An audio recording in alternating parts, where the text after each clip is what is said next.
له ونشهد أن لا إله إلا الله وحده لا شريك له ونشهد أن محمدا عبده ورسوله أما بعد فإن خير الحديث كتاب الله وخير الحدي حدي محمد رسول الله صلى الله عليه وسلم وشر الأمور محدثاتها وكل محدثات بدعة وكل بدعة ضلالة وكل ضلالة في النار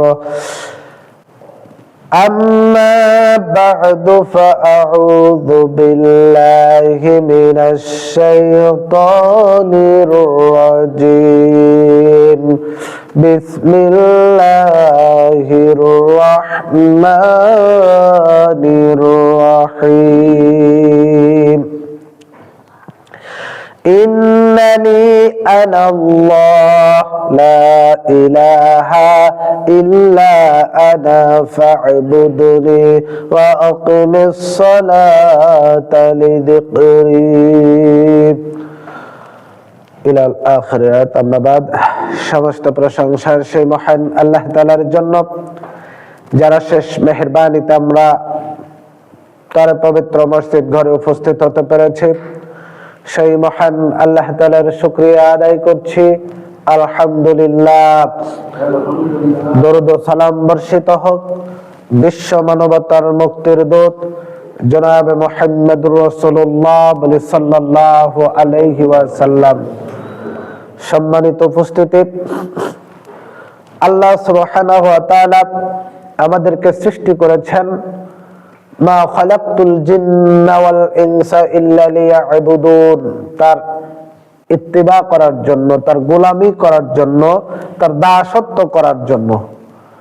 আমরাও তো সৃষ্টি হয়েছি, আল্লাহ সৃষ্টি করেছেন ইবাদতের জন্য, গোলামির জন্য, দাসত্বের জন্য। তো আমরা এখানে এই পৃথিবীতে এসেছি ইবাদতের জন্য, আল্লাহর গোলামি দাসত্বের জন্য। তো আমাদের তো তাই করতে হবে, ইবাদত করতে হবে, দাসত্ব করতে হবে একমাত্র আল্লাহ সুবহানাহু ওয়া তাআলার। আল্লাহ বলেছেন ইন্নানি আনাল্লাহ লা ইলাহা ইল্লা আনা ফা'বুদনি ওয়া আকিমিস সালাতা লিযিকরি। আল্লাহ তাআলা বলেছেন ইন্নানি, নিশ্চয় আমি, আনাল্লাহ, আমি আল্লাহ, লা ইলাহা, নেই কোনো ইলাহ, ইল্লাল্লাহ, একমাত্র হক আল্লাহ ছাড়া।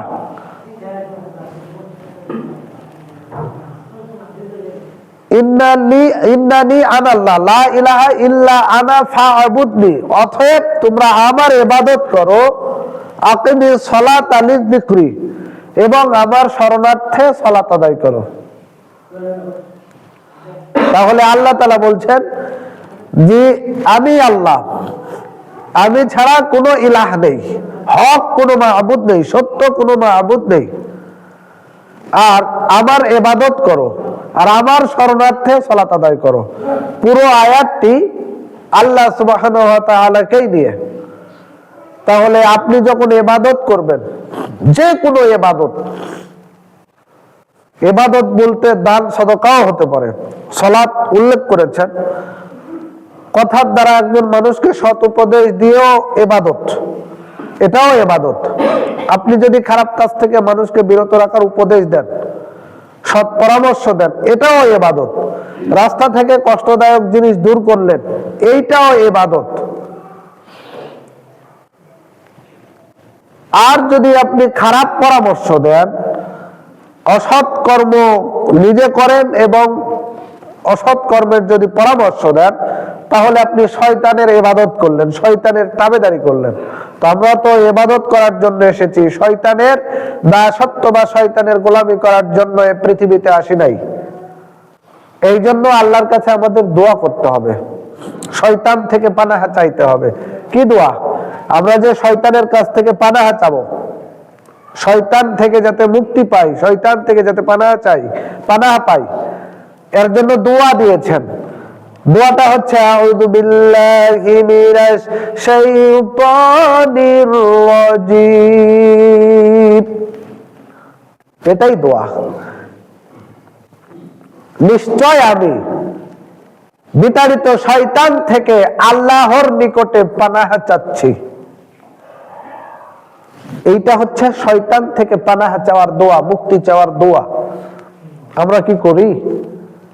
যখন কোনো খারাপ কাজ হয়ে যায় বা মনে আশঙ্কা হচ্ছে, নিজের ভিতরে আশঙ্কা হচ্ছে যে আমি খারাপ কাজের মধ্যে পতিত হতে পারি, তখন আপনি এই দোয়া পড়ুন। সালাতের মধ্যে দুষ্টামি ভাব, হাসি ভাব, তখন আউযু বিল্লাহি মিনাশ শাইতানির রাজীম এই কথা বলে 3 বার বাম দিকে থুতু নিক্ষেপ করুন, আস্তে আস্তে, তাই বলে বেশি নয়। এতে শয়তান অপমানিত, লজ্জিত এবং অপমানিত হয়। আমরা তো এগুলো করি না। এগুলো ইবাদত। সালাতের সালাম ফেরানোর পরে আমরা আর মসজিদে সময় দিতে চাই না, অথচ আপনি ফরজ সালাতের সালাম ফেরানোর পরে যে দোয়াগুলো, মাসনুন দোয়াগুলো আছে, এই দোয়াগুলো পাঠ করতে হবে। আল্লাহু আকবার একবার, আস্তাগফিরুল্লাহ আস্তাগফিরুল্লাহ আস্তাগফিরুল্লাহ 3 বার, আল্লাহুম্মা আনতাস সালাম ওয়া মিনকাস সালাম তাবারাকতা ইয়া যাল জালালি ওয়াল ইকরাম, এই দোয়াটা একবার। আবার কেউ বলেছেন শুধু সালাম ফেরানোর পরে আস্তাগফিরুল্লাহ আস্তাগফিরুল্লাহ আস্তাগফিরুল্লাহ থেকে পড়লেই হবে। আবার কেউ বলেছেন, মতানক্য রয়েছে, কেউ বলেছেন আল্লাহু আকবার একবার, আস্তাগফিরুল্লাহ 3 বার, আল্লাহুম্মা আনতাস সালাম ওয়া মিনকাস সালাম তাবারাকতা ইয়া যাল জালালি ওয়াল ইকরাম এইটা একবার। আমরা পড়ি না। আল্লাহ রাসূল এই কয়টি দোয়া না পড়ে তিনি তার ওই স্থান ত্যাগ করতেন না। আর আমরা সালাম ফিরাতে দেরি, জামায়াতের সাথে ফরজ সালাতের সালাম ফিরাতে দেরি, মসজিদ থেকে বের হতে আর সময় লাগে না। অথচ আরো দোয়া রয়েছে, অন্যান্য দোয়া না জানলে সুবহানাল্লাহ সুবহানাল্লাহ সুবহানাল্লাহ 33 বার, আলহামদুলিল্লাহ আলহামদুলিল্লাহ 33 বার, আল্লাহু আকবার 33 বার, এই দোয়া 3টায় 3 33 99 বার। একবার হচ্ছে লা ইলাহা ইল্লাল্লাহু ওয়াহদাহু লা শারীকা লাহু লাহুল মুলকু ওয়া লাহুল হামদু ওয়া হুয়া আলা কুল্লি শাইইন কাদির, এই দোয়া একবার। এই দিয়ে 100 বার। যদি এই দোয়া কেউ না পড়তে পারি তাহলে আল্লাহু আকবার 34 বার, এই দিয়ে 100 বার। আল্লাহর নবী জনাবে মুহাম্মদুর রাসূলুল্লাহ সাল্লাল্লাহু আলাইহি ওয়াসাল্লাম বলেছেন, গুফিরাত লাহু মা তাকাদ্দামা মিন যামবি, তাহলে তার সমস্ত গুনাহগুলো আল্লাহ সুবহানাহু ওয়া তাআলা maaf করে দেয়, যদিও তার গুনাহগুলো সমুদ্রের ফেনা পরিমাণ হয়। মিসলা যাবাদিল বাহর ওয়া ইন কানা মিসলা যাবাদিল বাহর, যদিও তার গুনাহগুলো সমুদ্রের ফেনা পরিমাণ হয়। তাহলে কল্যাণ মঙ্গল আছে তো, এগুলো ইবাদত। এরপরে আমরা সকলে সূরা ইখলাস জানি কিনা? জানি তো। এরপরে সূরা নাস জানি, সূরা ফালাক জানি। আল্লাহর নবী জনাবে মুহাম্মদুর রাসূলুল্লাহ সাল্লাল্লাহু আলাইহি ওয়াসাল্লাম বলেছেন, ফরজ সালাতের সালাম ফেরানোর পরে আর মাগরিবের ফরজ সালাতের সালাম ফেরানোর পরে 3 বার করে সূরা ইখলাস, ফালাক, নাস 3 বার করে পাঠ করতে হবে। আর এশা, জোহর, আসর এই 3 ওয়াক্ত সালাতে একবার করে পাঠ করতে হবে। আল্লাহর নবী জনাবে মুহাম্মদুর রাসূলুল্লাহ সাল্লাল্লাহু আলাইহি ওয়াসাল্লাম বলেছেন, যারা এই নিয়মে সূরা ইখলাস, ফালাক এবং নাস পাঠ করবে তার জন্য আল্লাহ সুবহানাহু ওয়া তাআলাই যথেষ্ট হয়ে যায়। বলি সুবহানাল্লাহ। আমরা কি বসে বসে পাঠ করি? আজকে বর্তমানে মুনাজাতের স্রোতে, মুনাজাতের তীব্র থেকে তীব্রতর স্রোতে এই দোয়াগুলো ভেসে চলে গিয়েছে। এই দোয়াগুলো আমরা কেউ পড়ি না। অনেকে পড়ে না, এখন আমরা পড়ি আলহামদুলিল্লাহ, সুম্মা আলহামদুলিল্লাহ, এখন আমরা পড়ি। কিন্তু অনেক জায়গাতে শুধু সালাম ফিরানো, ফরজ সালাতের সালাম ফিরানো শেষ, আল্লাহুম্মা আমিন, রব্বানা বিহাক্কি লা ইলাহা ইল্লাল্লাহ। কি বললো আর কি পড়লো ও নিজেই জানে না। এরপরে এমন কিছু জায়গা আছে এত জোরে জোরে মুনাজাত করে দীর্ঘ টাইম ধরে, অনেকে সুন্নাত বাকি থাকে এবং ফরজ সালাতও সালাম ফেরানোর পরে অনেক বাকি থাকে, তাদের ওই সময় তেলাওয়াত করতে অসুবিধা হয়। অথচ ইমাম সাহেব তিনি খুব জোরে জোরে মুনাজাত করছেন, অথচ মুনাজাতের পরে যে দোয়া, সালাতের সালাম ফেরানোর পরে, ফরজ সালাতের সালাম ফেরানোর পরে যে দোয়াগুলো আছে, এই দোয়াগুলো আর পাঠ করলো না। শুধু মনে করেছে যে সালাত এটাই ইবাদত, মুনাজাতটাই ইবাদত, দোয়া নয়। কি আশ্চর্য কথা! সম্মানিত উপস্থিতি, এরপরে আরেকটি বিষয় আছে, সেটা আমরা প্রায় অনেক জায়গাতে দেখি ভুল করে থাকি। আম্মা জান আয়েশা রাদিয়াল্লাহু তাআলা আনহা থেকে বর্ণিত, কিন্তু আমরা তার উল্টোটা করি। সূরা ফালাক, সূরা ইখলাস আর সূরা নাস, এইটা পড়ে আল্লাহর নবী জনাবে মুহাম্মদ রাসূলুল্লাহ সাল্লাল্লাহু আলাইহি ওয়াসাল্লাম তার শরীর মাসাহ করতেন। তার দুই হাত জোড় করে হাতের উপরে সূরা ইখলাস, ফালাক আর নাস ফু দিয়ে তার শরীরের যতদূর পর্যন্ত হাত বোলানো সম্ভব হয় ততদূর পর্যন্ত তিনি হাত বোলাতেন। আমরাও হাত বোলাই, কিন্তু রাসূল সাল্লাল্লাহু আলাইহি ওয়াসাল্লাম কোন সময় হাত বোলাতেন? আমরা প্রত্যেক ফরজ সালাতের সালাম ফেরানোর পরে এই কাজটা করে থাকি। কিন্তু আল্লাহর নবী জনাবে মুহাম্মদ রাসূলুল্লাহ সাল্লাল্লাহু আলাইহি ওয়াসাল্লাম কি তা করেছেন? জি না। আম্মা জান আয়েশা রাদিয়াল্লাহু তাআলা আনহা হতে বর্ণিত, তিনি বলেন রাসূলুল্লাহ সাল্লাল্লাহু আলাইহি ওয়াসাল্লাম যখন শয়ন করতে যাবেন, শয়ন করার জন্য যখন বিছানায় উঠতেন, তখন আল্লাহর নবী জনাবে মুহাম্মদ রাসূলুল্লাহ সাল্লাল্লাহু আলাইহি ওয়াসাল্লাম তিনি দুই হাত জোড় করে হাতের তালুর উপরে সূরা ফালাক, সূরা ইখলাস আর সূরা নাস তিনি পড়ে হাতের তালুর উপরে ফু দিতেন। এরপরে সমস্ত শরীর তিনি মাসাহ করতেন যতদূর পর্যন্ত হাত পৌঁছানো যায়। কোন সময়? এশার সালাতের পরে বাসায় যেতেন, বিছানায় উঠতেন, শোয়ার জন্য, ঘুমানোর জন্য বিছানায় উঠে ওই সময়তে তিনি এই দোয়াটা পড়ে সূরা ফালাক, ইখলাস আর নাস পড়ে ফু দিয়ে, হাতের উপরে ফু দিয়ে শরীর বোলাতেন। আর আমরা 5 ওয়াক্ত সালাতে এই কাজটা করি। তাহলে কি হলো? আল্লাহ রাসূলের কি সুন্নাত পালন হলো? আল্লাহর রাসূল করলেন, আল্লাহর রাসূল এই দোয়াটা পাঠ করলেন, দোয়া করলেন, শরীর মাসা করলেন। এশার সালাতের পরে শয়নের সময়, শাইতর সময় বিছানাতে উঠতেন ওই সময়। আর আমরা করতেছি 5 ওয়াক্ত ফরজ সালাতের পরে।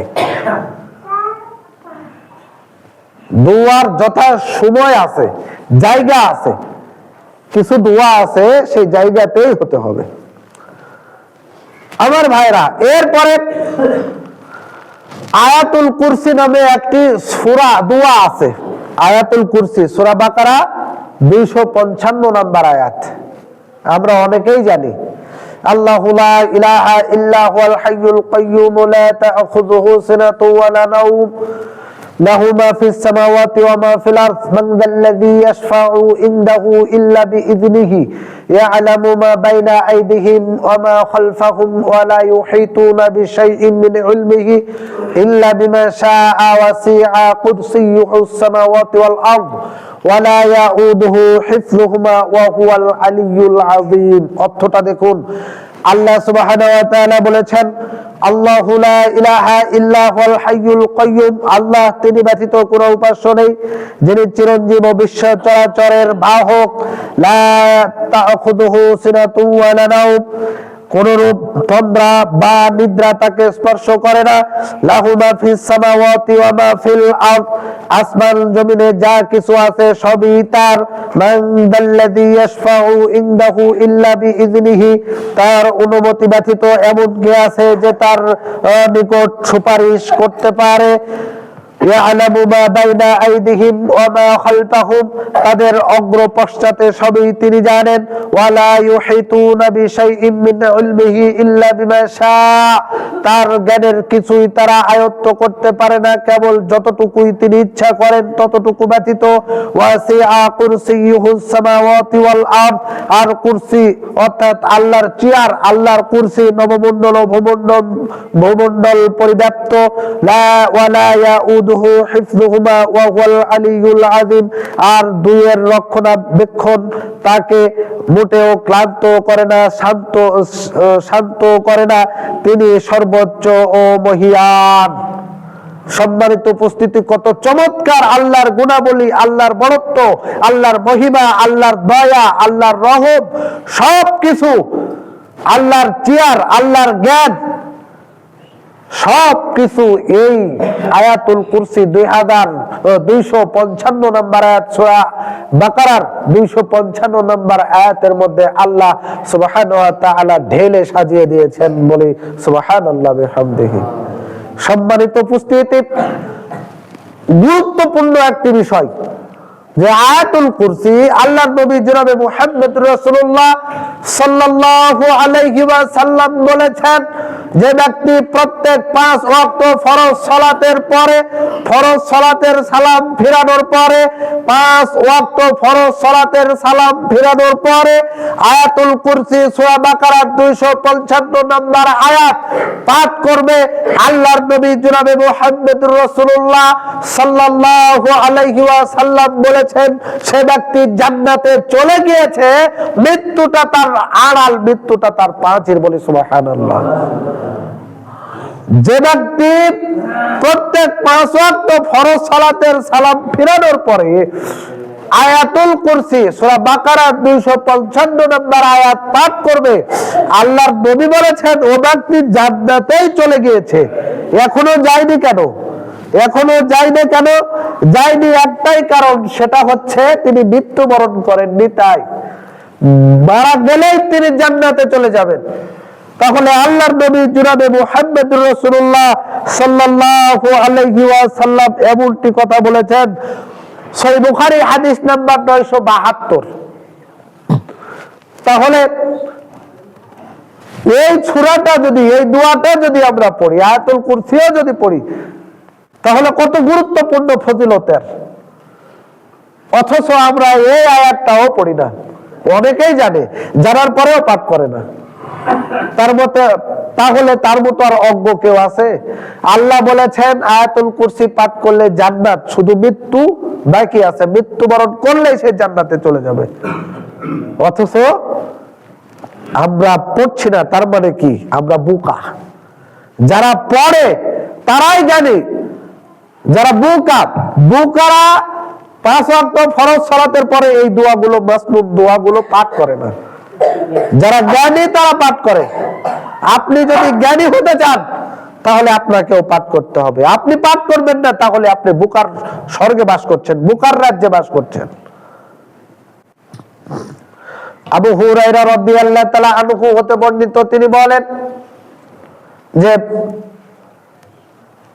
বাইতুল মাল পাহারার জন্য আল্লাহর নবী জনাবে মুহাম্মদ রাসূলুল্লাহ সাল্লাল্লাহু আলাইহি ওয়াসাল্লাম আমাকে নিযুক্ত করলেন। সাদাকাতুল ফিতরা বা বাইতুল মাল পাহারা দেওয়ার জন্য আমাকে নিযুক্ত করলেন। আমি পাহারা দিচ্ছি, গভীর রাত। এমন সময় একজন ব্যক্তি এসে কিছু মাল উঠিয়ে নিচ্ছে। আমি তাকে ধরে ফেললাম। এখন ও বলছে, আমার কাছে খুব অনুনয় বিনয় করতে লাগলো যে আমাকে পাকড়াও করো না। আবু হুরায়রা বলছেন, আমি তাকে ধরলাম এবং বলছি যে আমি তোমাকে আল্লাহর নবী জনাবে মুহাম্মদ রাসূলুল্লাহ সাল্লাল্লাহু আলাইহি ওয়াসাল্লামকে এর কাছে নিয়ে যাব, কারণ তুমি বাইতুল মাল, সাদাকাতুল ফিতরা বা বাইতুল মাল থেকে তুমি চুরি করছো। লোকটি খুব উদয় বিনয় করতে লাগলো যে আমি খুব গরিব মানুষ, আমার পরিবারটা অনেক বড়, ভরণ পোষণ চালাতে কষ্ট হয়, তুমি আমার উপরে দয়া করো, আমার উপরে রহম করো। তিনি দয়া করবো, সে তাকে ছেড়ে দিলেন, চলে গেলেন।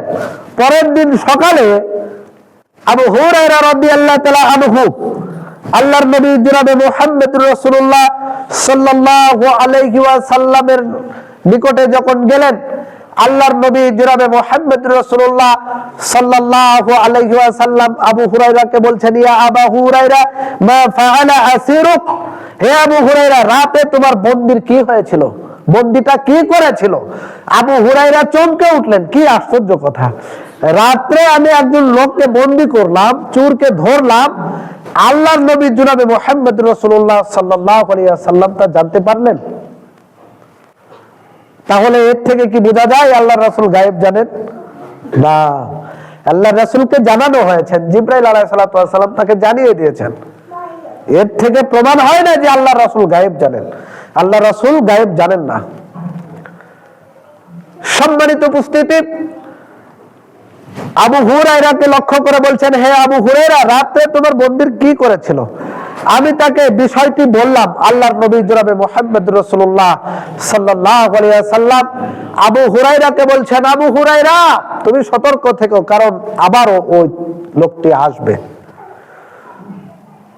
পরের দ্বিতীয় রাত্রে আবু হুরায়রা বলছেন, আমি দ্বিতীয় রাত্রিতে পাহারা আরো জোরদার করলাম, দেখলাম অনেক রাত্রিতে ওই লোকটি আবার এসেছে, আবার মাল নেওয়া শুরু করেছে। আমি আবারও তাকে পাকড়াও করলাম, ধরে ফেললাম, তাকে পাকড়াও করলাম এবং তাকে বললাম, কঠোর ভাবে বললাম যে আমি আজকে তোমাকে আল্লাহর নবী জনাবে মুহাম্মদুর রাসূলুল্লাহ সাল্লাল্লাহু আলাইহি ওয়াসাল্লামের কাছে নিয়ে যাবই, তোমাকে আজকে আর ছাড়ছি না। লোকটি আজকেও খুব উদয় বিনয় করতে লাগলো, কাকুতি মিনতি করতে লাগলো। আবু হুরায়রা বলছেন, আমি দয়া পরবশ হয়ে তাকে ছেড়ে দিলাম। সকালে আল্লাহর নবী জনাবে মুহাম্মদুর রাসূলুল্লাহ সাল্লাল্লাহু আলাইহি ওয়াসাল্লামের নিকটে গেলাম। আল্লাহর নবী জনাবে মুহাম্মদুর রাসূলুল্লাহ সাল্লাল্লাহু আলাইহি ওয়াসাল্লাম প্রথম রাতের নাই আজকেও আমাকে বললেন, আমি তাকে অনুরূপই বললাম। আল্লাহর নবী বললেন, আবু হুরায়রা, তুমি সতর্ক থেকো, আজকের রাতেও ওই লোকটি তোমার নিকটে আসবে। আল্লাহর নবী জনাবে মুহাম্মদুর রাসূলুল্লাহ সাল্লাল্লাহু আলাইহি ওয়াসাল্লামের কথা শুনে আবু হুরায়রা রাদিয়াল্লাহু তাআলা আনহু আশ্চর্য হয়ে গেলেন। এরপরে তৃতীয় রাত্রিতে আরো জোরদার ভাবে তিনি পাহারা দেওয়া শুরু করলেন।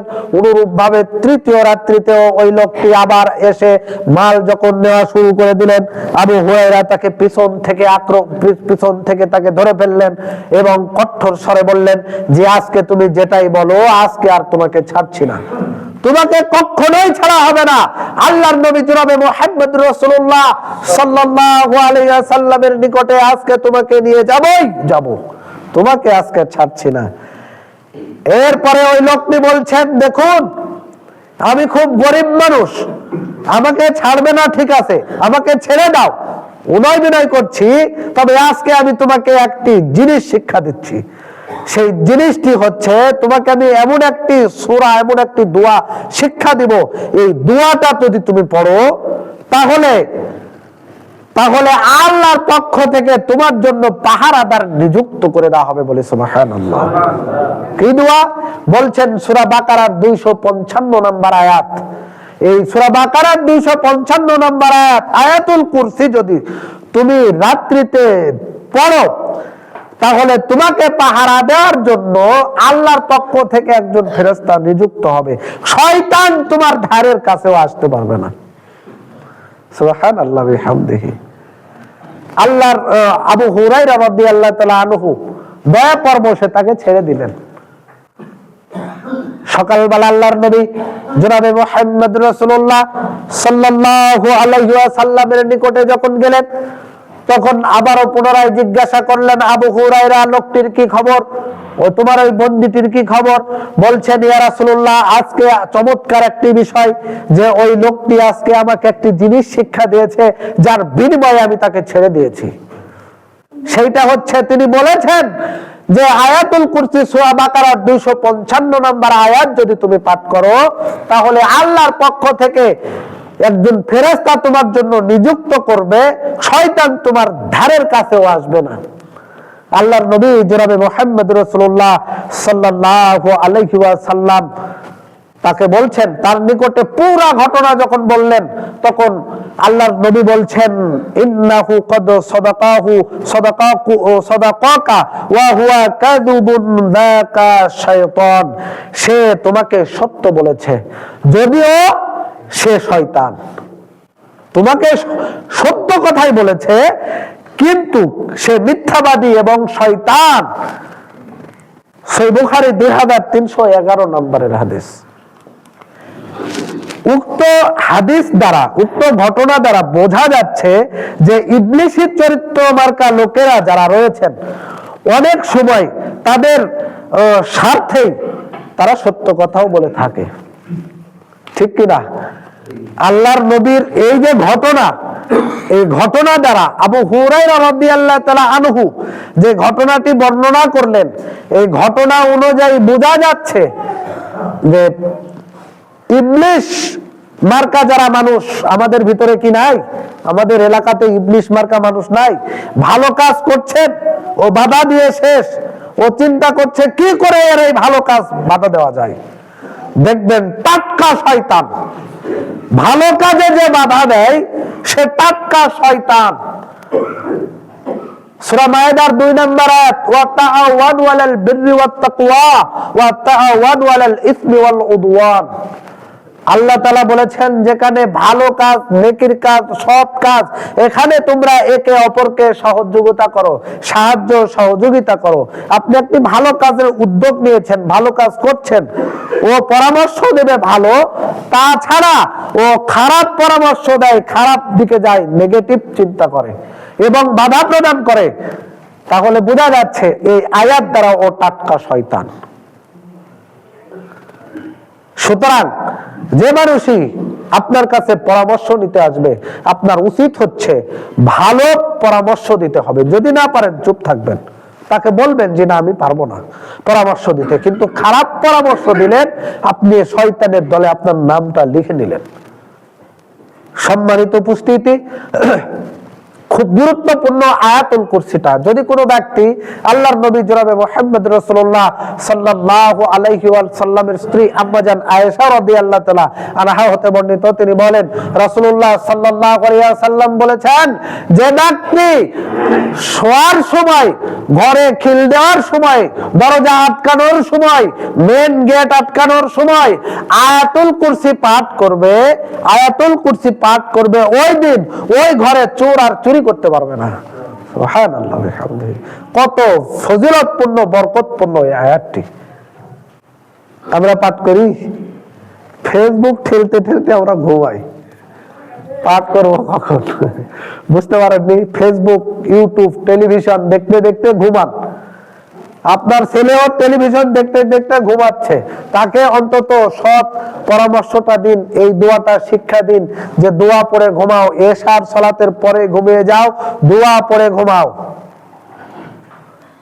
মা বোন যারা বাড়িতে থেকে শুনছেন, আপনারাও শুনে রাখবেন, খাবার যখন ঢাকবেন, খাবার বিসমিল্লাহ বলে খাবার ঢাকবেন, বিসমিল্লাহ বলে খাবার বাড়বেন, বিসমিল্লাহ বলে খাবার ঢাকবেন, জানালা দিবেন বিসমিল্লাহ বলে। আল্লাহর নবী জনাবে মুহাম্মদ রাসূলুল্লাহ সাল্লাল্লাহু আলাইহি ওয়াসাল্লাম বলেছেন, যে ব্যক্তি দরজা, জানালা এবং খাবার বিসমিল্লাহ বলে দেয় এবং ঢেকে রাখে, শয়তান ওই বাড়িতে আবার স্থান পায় না, খাবারও পায় না, স্থানও পায় না। তো আপনি বিসমিল্লাহ বললেন না, আপনার খাবার ঢাকলেন না বিসমিল্লাহ বলে, মানে শয়তানের জন্য আপনি খাবার রেখে দিলেন। তা আপনি কি চান যে শয়তান আপনার বাড়িতে খাক? কেউ চায়? তা আপনি যদি বিসমিল্লাহ না বলেন খাবার ঢাকার সময়, তাহলে তো আপনি শয়তানের জন্যই খাবারটা রেখে দিলেন। আপনি না চাইতে শয়তানের জন্য আপনি খাবার রেখে দিলেন। সম্মানিত উপস্থিতি, আমি আপনাদের উদাত্ত আহ্বান জানাবো, অবশ্যই আপনারা আয়াতুল কুরসি গুরুত্বপূর্ণ একটি বিষয়, আপনারা মুখস্থ করে নেবেন, যাদের মুখস্থ আছে তারা পাঠ করবেন, যথা জায়গায় যথাস্থানে যথাসময়ে পাঠ করবেন, অনেক ফজিলতপূর্ণ। এরপরে আরেকটি দোয়া আছে, যে দোয়াটির নাম হচ্ছে সাইয়্যিদুল ইস্তিগফার, হ্যাঁ, বড় মাগফিরাতের বড় দোয়া। আল্লাহুম্মা আনতা রাব্বি লা ইলাহা ইল্লা আনতা খালাকতানি আনা আবদুকা ওয়া আনা আলা আহদিকা ওয়া ওয়া'দিকা মাস্তাতা'তু আউযু বিকা মিন শাররি মা সানা'তু আবু'ু লাকা বিনি'মাতিকা আলাইয়া আবু'ু বিযামবি ফাগফিরলি ফা ইন্না লা ইয়াগফিরুয যুনুবা ইল্লা আনতা। আল্লাহর নবী জনাবে মুহাম্মদ রাসূলুল্লাহ সাল্লাল্লাহু আলাইহি ওয়াসাল্লাম বলেছেন, যে ব্যক্তি সন্ধ্যার সময় এই দোয়াটা পাঠ করবে, সন্ধ্যার সময় সারা রাতের যে কোনো এক সময় যদি মৃত্যুবরণ করে, আল্লাহর নবী বলেছেন সে ব্যক্তি জান্নাতে চলে যাবে। সুবহানাল্লাহ বিহামদিহি। যে ব্যক্তি ফরজ সালাতের পরে অর্থাৎ সকালে এই দোয়াটি পাঠ করবে, আল্লাহুম্মা আনতা রাব্বি লা ইলাহা ইল্লা আনতা, এই দোয়াটি পাঠ করবে এবং গোটা দিনের ভিতরে যে কোনো সময় সে যদি মারা যায়, সকালে একবার পাঠ করেছে, দিনের যে কোনো সময়ে সে যদি মারা যায়, আল্লাহর নবী বলেছেন ওই ব্যক্তি জান্নাতে চলে যাবে। সুবহানাল্লাহ। আমরা পাঠ করি না, ফজিলতপূর্ণ এই দোয়াগুলো পাঠ করি না। অন্যান্য ইবাদতের তো নাই কো, দোয়া যে ইবাদত, আর দুআউ হুয়াল ইবাদাহ, দোয়া হচ্ছে ইবাদত, দোয়া করতে নিষেধ করা হয় না। অনেক জায়গাতে কবরস্থ করার পরে, মাটি দেওয়ার পরে অনেকে বলে কেরাত দোয়া হবে কিনা, তো দোয়া তো হবে, ওই আসলেই জানে না দোয়া মানে কি আর মুনাজাত মানে কি। মূলত মুনাজাত হবে না, দোয়া হবে, দোয়া তো করতেই হবে। দোয়া না করলে হবে? 5 ওয়াক্ত ফরজ সালাতের পরে আপনাকে দোয়া পড়তে হবে না? খাবার সময় দোয়া পড়তে হবে না? ঘুমানোর সময় দোয়া পড়তে হবে না? আয়না দেখবেন তারও দোয়া আছে, দুধ পান করবেন তারও দোয়া আছে, খাবার সামনে আসতেছে তারও দোয়া আছে, খাবার খাবেন তার দোয়া আছে, আপনার আত্মীয় স্বজনের বাড়িতে গিয়েছেন, দাওয়াত খেতে গিয়েছেন, তার দোয়া আছে। এরপরে যে খাওয়ালো তার জন্য দোয়া করবেন, মেহমানদের জন্য দোয়া করবেন, কত দোয়া। সাইকেল যানবাহনে চড়বেন তার জন্য দোয়া আছে, নৌকাতে চড়বেন তার জন্য দোয়া আছে, এরোপ্লেনে চড়বেন তার জন্য দোয়া আছে, পোশাক পরিধান করবেন এর জন্য দোয়া আছে। শুধু দোয়া আর দোয়া। আপনি কয়টা জানেন? আমরা কয়টা জানি দোয়া? পোশাক পরিধানের দোয়া জানি, খাবার সামনে আসার দোয়া জানি, শুধু জানি হাঁচি দিলে দোয়া জানি। হাঁচি দিলে শুধু বললাম আলহামদুলিল্লাহ, যে শুনলো সে কি বলবে? ইয়ারহামুকাল্লাহ, মাশাআল্লাহ, জাযাকাল্লাহু খায়রান। তাহলে আমরা গুটি কয়েকদিন জানি। এই দোয়াগুলো মুখস্থ করতে হবে প্রত্যেকটা পদে পদে। আপনি যখন বাড়ি থেকে বের হবেন, আল্লাহর নবী জনাবে মুহাম্মদ রাসূলুল্লাহ সাল্লাল্লাহু আলাইহি ওয়াসাল্লাম বলেছেন, যে ব্যক্তি বাড়ি থেকে বের হয় আর বলে বিসমিল্লাহি তাওয়াক্কালতু আলাল্লাহ, ওই ব্যক্তি বাড়িতে ফিরে আসা পর্যন্ত সে আল্লাহর হেফাজতে থাকে। বলে সুবহানাল্লাহ। বাড়ি থেকে বের হয়, গান বলতে বলতে বাড়ি থেকে বের হয়, অন্য মনস্ক হয়ে বাড়ি থেকে বের হয়, কথা বলতে বলতে বাড়ি থেকে বের হয়, বিড়ি খেতে খেতে বাড়ি থেকে বের হয়, দোয়া পড়ে না। আবার বাড়িতে প্রবেশের সময় যদি আপনি সালাম দিয়ে বাড়িতে প্রবেশ করেন, তাহলে আল্লাহর নবী জনাবে মুহাম্মদ রাসূলুল্লাহ সাল্লাল্লাহু আলাইহি ওয়াসাল্লাম বলেছেন, যে ব্যক্তি বাড়িতে প্রবেশের সময় সালাম দিল এবং খাবার ঢেকে রাখলো, শয়তান রাগান্বিত হয়ে ওই বাড়ি থেকে পালিয়ে যায়। শয়তানের জন্য আর জায়গা থাকে না। সম্মানিত উপস্থিতি, এই জন্য আপনি নিজে শিক্ষা করবেন, আপনার পরিবার পরিজনকে দোয়া, মাসনুন দোয়াগুলো শিক্ষা দিবেন, যাহাতে প্রত্যেকটা পদে পদে দোয়াগুলো পাঠ করতে পারে, আল্লাহ রাব্বুল আলামিনের অশেষ কল্যাণকামী হতে পারে। আল্লাহ তাআলা আমাদের সেই তৌফিক দান করুক। সকলে বলি আল্লাহুম্মা আমিন। মাশাআল্লাহ, আমার বক্তব্যের, আপনাদের যে বক্তব্যের যে ছেলে মেয়েরা আছে, আপনারা এক এক করে এই দোয়াগুলো ধরবেন। প্রত্যেকটা দোয়া তাদের মুখস্থ, প্রত্যেকটা দোয়াই মুখস্থ। আলহামদুলিল্লাহ, সন্তানের কাছ থেকেও আপনি শিখতে পারবেন। আল্লাহ তাআলা আমাদের শিখার তৌফিক দান করুক। সকলে বলি আল্লাহুম্মা আমিন। আল্লাহ তাআলা আমাদের 5 ওয়াক্ত সালাত আদায় করার তৌফিক দান করুক। আমাদের নিজেদেরকে পবিত্র কোরআন এবং সহিহ হাদিস অনুযায়ী জীবন গড়ার তৌফিক দান করুক। সকলে বলি আল্লাহুম্মা আমিন। আকুলু কাউলি হাযা আস্তাগফিরুল্লাহ ওয়া লাকুম শাইরিল মুসলিমিন।